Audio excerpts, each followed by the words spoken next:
무당에 관한 뜻, 글자의 뜻풀이를 계속 이어가도록 하겠습니다. 무당, 당자를 봐주십시오. 당자, 집당자를 뜻합니다. 결론적으로 완성된 인격, 성숙한 학식을 뜻한다고 말할 수가 있습니다.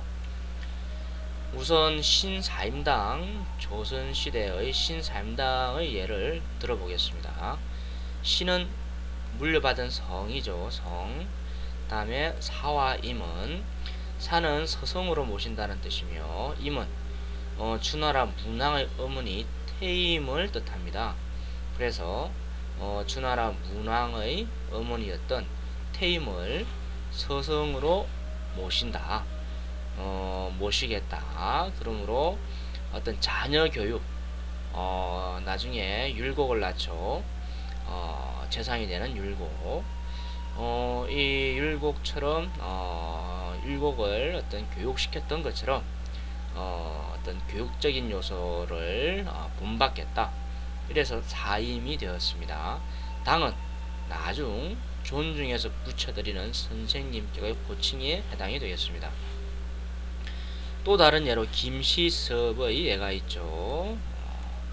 김시섭의 호는 당이 들어가는 매월당이 됩니다. 매월당, 현재의 강원도 철원 지역에 매월당이라는 폭포가 있고, 이전에 SBS에서 대하사극 임꺽정을 촬영한 촬영지이기도 합니다. 매월당. 그 외에 어떤 임어당, 중국의 문호, 임어당이라든지 어떤 뒤에 당을 붙여드리는 예가 많이 볼 수가 있습니다. 또 완성된 어떤 그럼으로 인한 어떤 존칭, 존경의 뜻을 담은 존칭어에 해당이 됩니다. 무당 할 때 당은 존칭을 뜻하고 있습니다.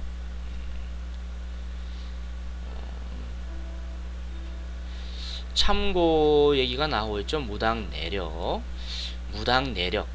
서울대 규장각에서 보관되어 오던 책으로 조선시대에 나왔다고 하는데, 한자가 틀립니다. 무당할 때 당자는 무리를 짓는, 지금으로 치면은 어떤 한나라당 또는 어떤 민주당 할 때 당을 뜻합니다. 모여있다, 무리를 이룬다, 이런 뜻이죠.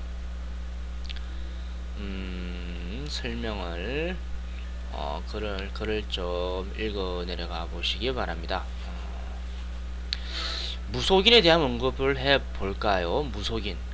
무속인은 사실 뜯어보면 상당히 무례한 말이 될 수가 있습니다. 무속인, 속된 사람이란 뜻이죠. 무당이 어쩌다가 속된 사람이 되었을까요? 무당.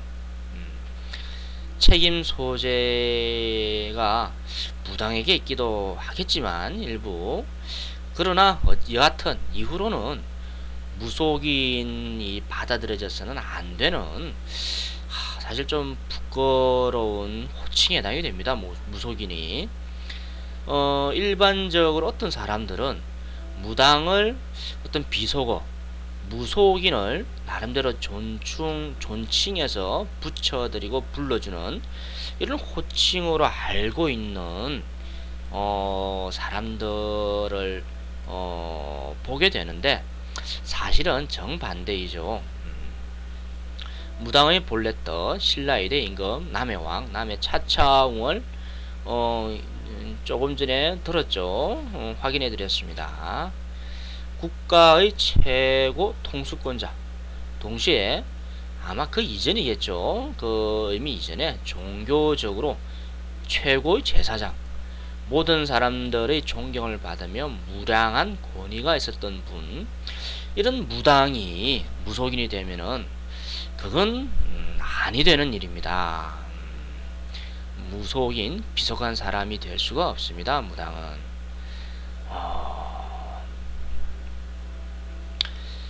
읽어볼까요? 대한민국에서 기껏 200년 역사도 못 되는 기독교의 목사는 성직자 신분으로 사회적인 인정과 존경을 받고 있는데, 5000년을 넘는 전통신앙의 무당이 겨우 무속인의 위상으로 굉장히 협소해져 있고 어떤 왜곡된 입지이죠. 이건 잘못된 바르지 못한 현상입니다. 개선해 나가야 할 일이죠. 어느 지역의 어떤 협회, 어떤 단체장을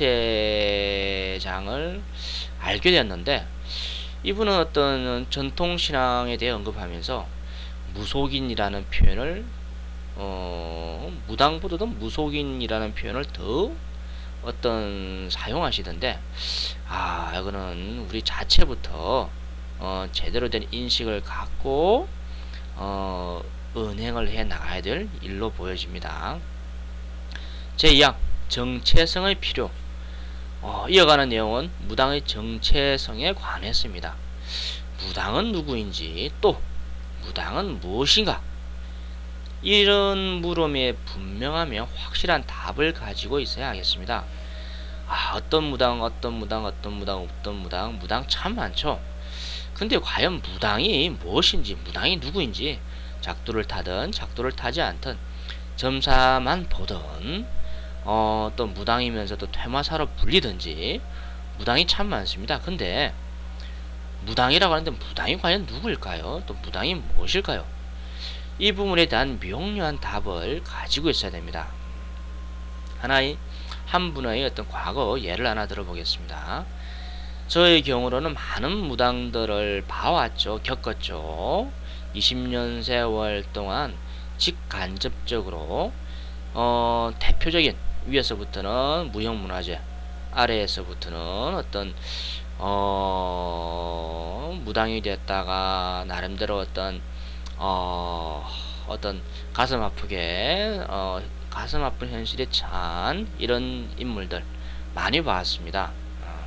그 중에 한 분, 신내림구 타고 7년이 지나서 작두도 타며 나름대로 주변의 신뢰와 존중을 받던 이런 분이 어느 날 내게 개인적으로 심각하게 질문해 왔죠. 자신이 정말 무당인지 아닌지를 판단해 달라며 조언을 구해 왔었습니다. 뭐 황당한 일일 수도 있고 참 당혹스러운 일인데, 그러나 이런 비슷한 일들이 사실 우리 무당들 주변에서 드물지가 않습니다. 일반인들이 봤을 때는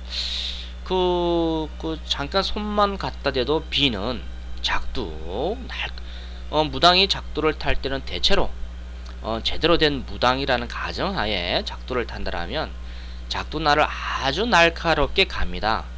작두날을 갈고 또 현장에서 또 더 가는 경우도 있습니다.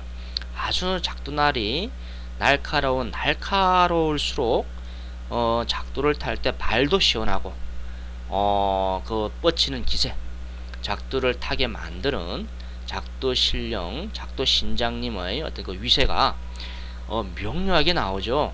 그래서 작두는 아주 날카롭게 갑니다. 이런 작두를 일반인들은 두려워하지 않을 수가 없죠. 작두 이면에 내재되어 있는 칼이라는 의미도 있는데, 그거는 다음에 언급하도록 하겠습니다. 이런 작두를 타면서 정작 본인은, 당사자는 무당인지 아닌지 혼란스러워하는 경우가 실제합니다. 작두를 탄다는 안정된 나름대로 무당도 이런 상황을 만나는데, 하물며 그 외의 많은 무당들, 특히 같이 신을 모셨거나 안정이 안 된 애동제자들을 뜻하죠. 상황이 어떠하겠습니까? 인터넷 게시판을 살펴보면은 애동제자들의 하소연이 넘쳐나죠. 굉장히 가슴 아픈 상황들을 접하게 됩니다. 각설하고 수시로 반문합니다. 자신이 무당이 맞는지 아닌지를. 세파에 휩쓸리며 흔들릴 때뿐만이 아니라 그렇죠. 어떤 혼란스러울 때도 무당이 맞는지 아닌지 당연히 어떤 자기 내부적인 고민이 있겠죠. 그러나 이런 방향이 아닌, 이른바 기도가 깊어지고 영검이 익어가며 초월할 때, 뛰어넘을 때, 이때에도 만나게 됩니다. 무당이 맞는지 아닌지 이에 대한 어떤 뭐라 그럴까요? 어떤 기폭제라 그럴까요? 이거는 그래서 어떤 잘못된 방향이든 또는 굉장히 바람직하고 희망적으로 초월하는 방향이든지 간에 사람은 무당은 반문하게 됩니다. 무당이 맞는지 아닌지를 그런 순간이 옵니다. 그러면서 이 방황이라는 표현을 했는데 방랑이 될 수도 있겠죠. 방황과 방랑은 사뭇 다르죠. 신명이 직접 물론 보이죠. 신명이 눈으로 보입니다. 이걸 화경이라고 합니다. 그러나 좀 더 엄밀하게 얘기한다면 내 눈에는 당사자 자신의 눈에는 직접 보이는데 같은 현장 장소에 있는 다른 사람의 눈에는 안 보이기도 합니다. 그 사람의 어떤 정성의 결여라든지 그 사람의 어떤 인연줄에 따라서 보일 수도 있고 안 보일 수도 있죠. 그러니까 개인적인 현상이죠. 그래서 영적인 현상 화경이라고 합니다. 신명을 모시며 점사 봐주고 구설하기도 하지만 무당이란 존재의 정체성에 관하여 근원적인 문제에 접근하면서 명료해져야 됩니다. 그러지 않으면 나중에 결국 문제가 생기죠. 불행입니다. 자, 뼈를 깎는 고통을 감내하며 기도를 하고 또한 고장치는 법과 굿에 대한 재반 의식들을 배우며 익히는 것도 좋습니다. 그러나 그 이전에 무당이 누구인지 무당이 무엇인지 여기에 대한 어떤 자기 해답이 있어야 하겠습니다.